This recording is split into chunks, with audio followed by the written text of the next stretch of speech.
nutritious soup recipe today. This is white bean, kale, and sweet potato soup.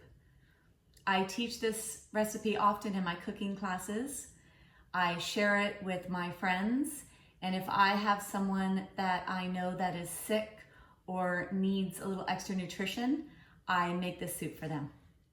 I'm going to share all the ingredients with you here, and then in the comment section below are the ingredients and the recipe for this soup.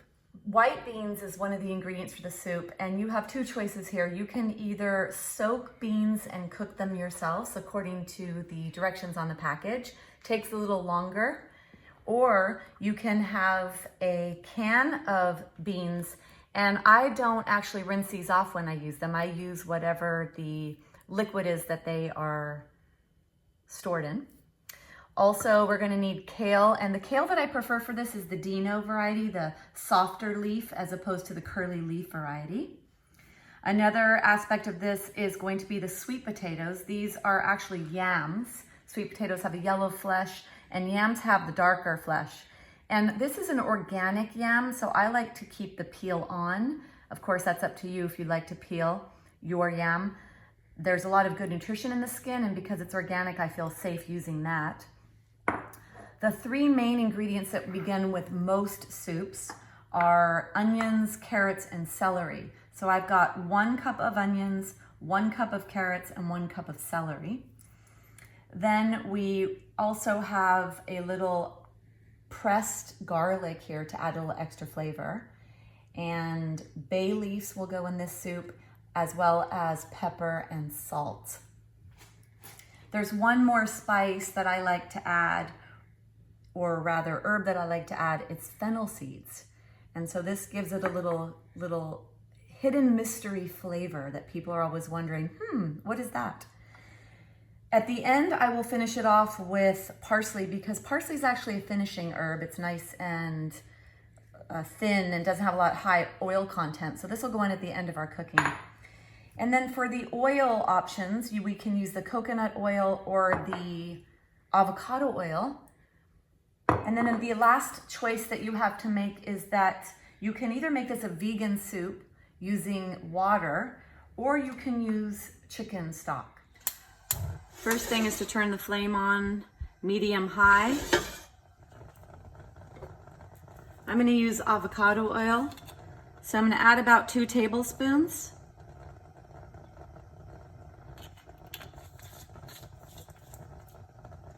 I'm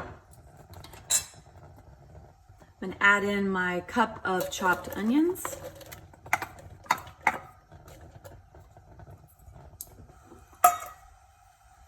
And then my cup of carrots. Giving that a little stir to make sure that everything gets coated with the oil. Leaving that on for a few minutes. The sizzle lets you know that it's cooking.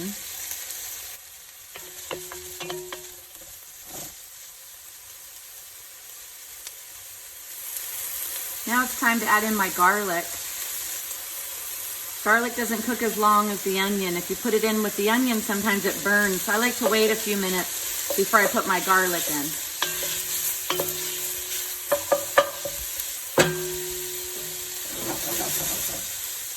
Then I'm going to add my 1 cup of celery. And you'll notice here that I use the leaves of the celery as well as the stalk. Stirring everything so you make sure that everything gets coated with the oil so it'll cook nice and even. Give that a little shake. Adjusting the gas if you need, turning it up or down if it begins to cook too quickly.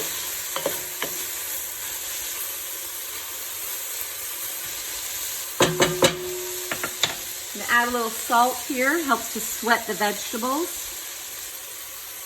Little pinch or 2. You can always add more at the end. A lot easier to add more salt than it is to take it out.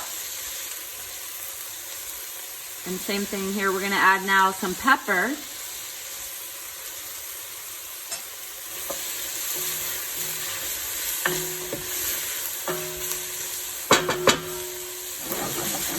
I love to see the vibrancy of the color of the vegetables that comes out once they begin to cook.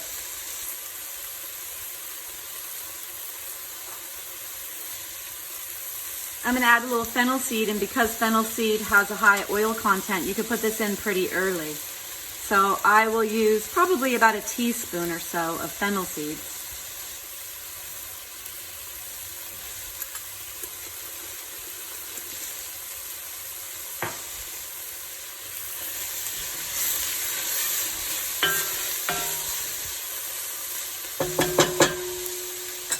Then I'm going to make my soup today vegan. So I'm going to use water, pouring in 5 cups of water.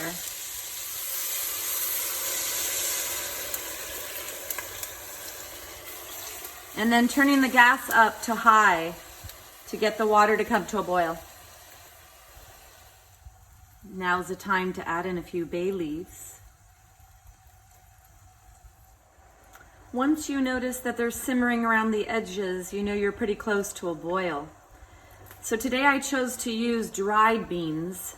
I soaked them for about 3 or 4 hours so they start to soften up. This will reduce the cooking time. I'm going to put these beans in and leave them in for about an hour, and then I will come back and add the sweet potato and the kale after an hour of cooking time for my beans. If you were using canned beans, you could add the sweet potato and kale in first, and then wait about half an hour before you add your beans.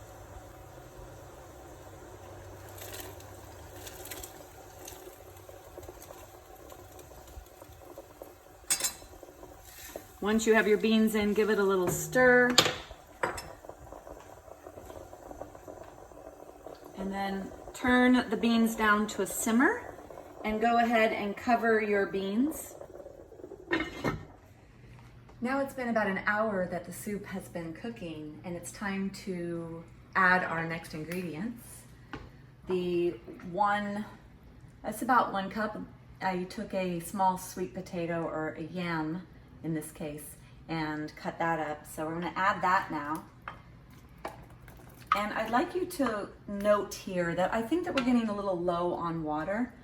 So there's nothing, when you're cooking, it's not always precise or perfect. It has to be that you use your judgment. So I had boiled some water on the side just in case I did need to add a little. And I see here that when I put in my kale and my sweet potato, I'm going to need a little more water. So I'm going to add a little more water. And if you'll notice the steam that's coming off of this, that is going to reduce the water. If there was a little too much water at the end, I could take the lid off and reduce the water to make the soup a little thick. And one more quality of the sweet potatoes is that once they cook down, they might start to disintegrate into the water, and they make the broth thick. So you might need a little more water then as well. And then my kale, I cut up quite a bit here. I'm going to put in a very generous handful, and then I'm going to put in another generous handful. As I mentioned earlier, eating dark leafy greens is very important for health. They're packed with so many micronutrients and vitamins and minerals. So I love to get as many of them as possible. And when you cook them in the soup, they infuse with all the other flavors. The sweetness of the yam will make everything taste so delicious. So there, just a little stir to see what's happening here. And now I'm going to cover that, and I'm going to come back in about 45 minutes and taste it and see what else I need to add or if it is perfect. So it's been about 45 minutes since I put in the sweet potatoes and the kale. And I just had a look to see how everything is looking, and it looks to me like it is ready. So I'm going to take it off or make myself a little bowl, and then I will determine whether or not I need any more spices, salt or pepper. And then I am going to now add my parsley. Parsley is actually a finishing herb. I mentioned that a little earlier. It's very thin and delicate and doesn't have a very high oil content. So this is an herb that you should use at the end of cooking and not cook with that. So I'm going to sprinkle some parsley on the pot of soup, and then let me take out some. So make sure that when you give yourself a serving, you make sure you get all of the stuff. And you could tell that I actually did put a very large amount of kale, because I mentioned before that it is so highly nutritious for us to eat our dark leafy greens. And so this is a perfect opportunity to get that. Okay, so the moment of truth. And then just to show you here, the sweet potatoes, they still are remaining in the chunks. And if you cook it a little longer, they'll actually break up. And when they break up, they thicken the broth. And even here you could see, I did use water. There's a slight thickness coming from all of the items that are starting to break down. So I'd like to take a bite with everything in it. I've got my sweet potato, or actually my yam, right? And my white beans, and let's see.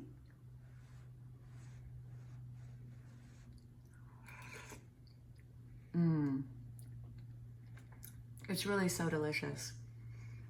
The sweetness from the yam cuts any bitterness from the kale, and the kale cooked for such a long time that there actually wouldn't be any bitterness anyway. The white beans are highly nutritious and contain many minerals, which is good for strengthening the immune system. And that's something that is in the forefront of many of our minds, is boosting, how can we boost our immunity? How can we boost our immune system? So food is medicine, and this is a great recipe to add to your repertoire. I wanted to share with you that I did teach this